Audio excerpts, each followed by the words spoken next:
Today I'm here with Sean Keating, who is another 60 Series nutter, and we're going to be talking about adding accessories to this vehicle to bring it up to today's standards, as best you can with a 60 Series that is. Let's celebrate it. Let's make it better than what it ever was. Well, let's start with the front of the car. ARB Dakar style winch compatible bar, XP 9.5, side rails and steps. We're definitely going to go with old man EMU suspension. The springs and shocks will improve the ride quality tenfold. If we're not going the IPF era look, we're going to go Intensity V2s, 2 AR32s, single row bush ranger.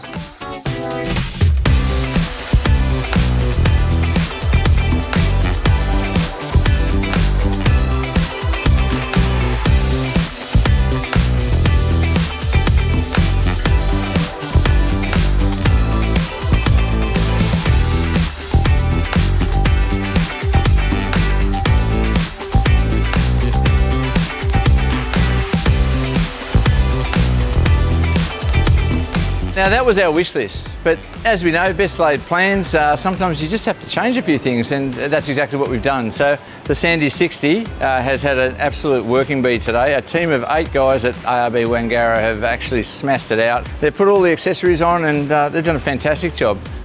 Now we had to modify the Dakar original design to accompany the bigger V2, and I think it looks absolutely cool. With the 79 series, we've gone for 2 aerials, identical to this really, and a lot of people ask me, why would you run 2 aerials? Well, you've got GME UHF on one side, having that aerial with a Selfie booster, absolutely mint. So what did we end up doing with the roof? We've gone for 2 Red Arc solar panels, they're both 50 watts each, and up front, the guys have mounted a couple of treads, a light bar up front by Bush Ranger, and at the back we're going to carry a swag and a custom box in a sandy top colour. It hasn't quite made it here yet, but I'm really looking forward to seeing how that all looks up. On the side over that side we've got the high lift jack and the shovel holder, and on this side we've got a nice awning to keep the guys dry.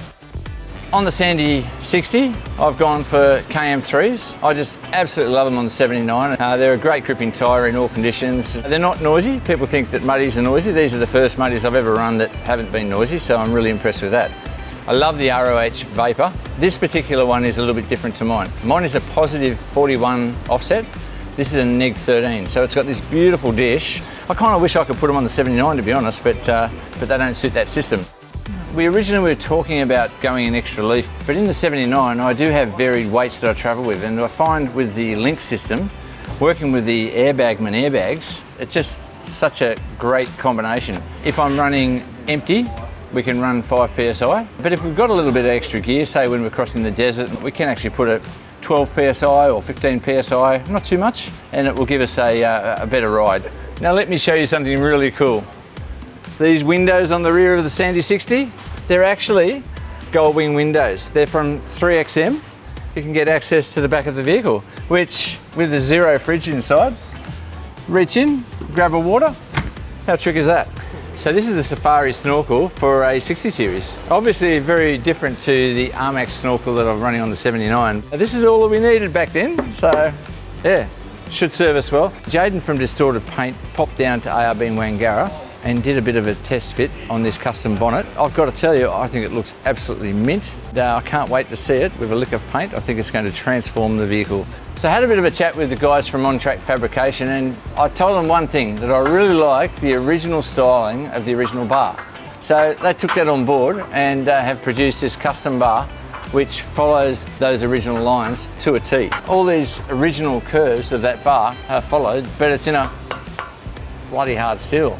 I think it will do really well, just like the front bar, the ARB bar with those beautiful wings to follow all those lines. On the passenger side, we're going to run a spare wheel carrier, and on the driver's side, we've got provision for 2 jerry cans. So that gives us an extra 40 litres of fuel for those long legs that we'll definitely be travelling on. Now with a rebuild like this on the Sandy 60, how far should you really go? We'd probably better give it a proper birthday and get it right once and for all.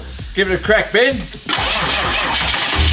So join us on this adventure and follow the post of the Sandy 60 as we fix up this old bus and tackle some amazing tracks on an epic adventure across Australia.